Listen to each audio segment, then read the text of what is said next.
رضی اللہ تعالیٰ عنہ سے روایت ہے، وہ روایت کرتے ہیں کہ حضور نبی کریم صلی اللہ علیہ وسلم نے ماہ شعبان کے آخری دن باز فرمایا کہ اے لوگو، تمہارے پاس عظمت و برکت والا مہینہ آ گیا، وہ مہینہ جس میں ایک رات 1000 مہینوں کی راتوں سے افضل ہے۔ اس ماہ کے روزے فرض کیے، جو کوئی اس ماہ میں نیکی کا کام کرے تو اسے ایک کے بدلے میں 70 نیکیاں دی جائیں گی۔ فرمایا اس مہینے میں نیکیاں بڑھ جاتی ہیں، اعمال کی کھیتی ہری بھری ہو جاتی ہے، جیسے کہ ہر چیز کے لیے بڑھنے پھلنے اور پھولنے کا ایک موسم ہوتا ہے۔ موسم برسات کا ایک موسم ہے، اس میں جب بارش ہوتی ہے تو زمین اور کھیتیاں ہری بھری ہو جاتی ہیں۔ اس طرح اس ماہ میں رحمت الہی کی بارش ہوتی ہے، جس سے اعمال کی کھیتیاں سرسبز و شاداب ہو جاتی ہیں، نیکیاں بڑھنے پھلنے پھولنے لگتی ہیں۔ موجودہ حالات میں ہم دیکھتے ہیں کہ بڑی بڑی کمپنیاں سال میں ایک آدھ بار کچھ آفر نکالتی ہیں۔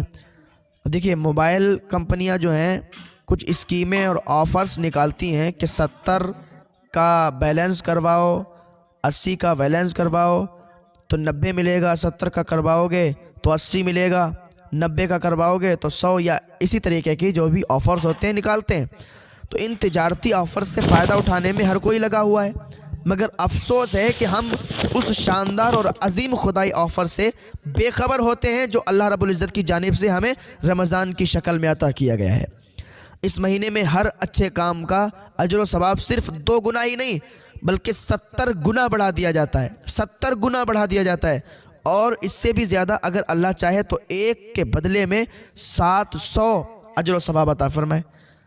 فرمایا یہ مہینہ صبر کا ہے اور صبر کا بدلہ جنت ہے۔ اس ماہ میں مومن کا رزق بڑھا دیا جاتا ہے، اور جو اس مہینے میں کسی روزے دار کو روزہ افطار کرائے تو یہ اس کے گناہوں کے لیے مغفرت ہے۔ فرمانے علی شان ہے کہ جس نے کسی روزے دار کو پانی پلایا تو وہ شخص گناہوں سے پاک و صاف کر دیا جاتا ہے۔ مالک کونین صلی اللہ تعالیٰ علیہ وسلم نے ارشاد فرمایا کہ جس شخص نے حلال کھانے یا پانی سے روزہ افطار کرایا تو ماہ رمضان میں تمام فرشتے اس کے لیے بخشش کی دعا کرتے ہیں۔ سبحان اللہ، دیکھیے تو ذرا، یہ اسلام ہے۔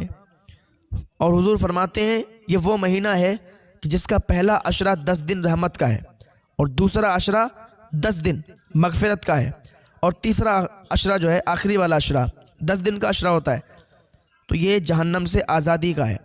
علماء کرام فرماتے ہیں یوں تو پورا رمضان عظمت اور رحمت خیر و برکت کا ہے، مگر اس ماہ کا آخری عشرہ بے شمار خصوصیات کی بنا پر بڑی اہمیت کا حامل ہے۔ یہی عشرہ تو جہنم سے آزادی کا پروانہ لیے ہوئے، یہی وہ عشرہ ہے کہ جس میں ایک رات شب قدر کی ہے جو 1000 راتوں سے افضل ہے، جس میں دنیا کے تمام انسانوں کی ہدایت کے لیے آخری کتاب نازل ہوئی۔ رمضان کا یہ عشرہ اپنے اندر 4 خصوصیات رکھتا ہے۔ نمبر 1، اسی عشرے کی شب قدر میں قرآن کا نزول ہوا۔ نمبر 2، یہ رات 1000 مہینوں سے افضل ہے۔ نمبر 3، اسی عشرے کے شب میں سید الملائکہ حضرت جبریل علیہ السلام بہت سے فرشتوں کے ساتھ زمین پر اترتے ہیں۔ نمبر 4، یہ رات تمام تر اپنی رحمتوں اور برکتوں کے ساتھ صبح صادق تک سایہ فگن رہتی ہے۔ رمضان کا آخری عشرہ اس لحاظ سے بھی بہت اہمیت کا حامل ہے کہ یہ عشرہ اعتکاف کا عشرہ ہے، جو تمام انبیاء علیہ السلام کی سنت ہے اور فرض کفایہ بھی ہے۔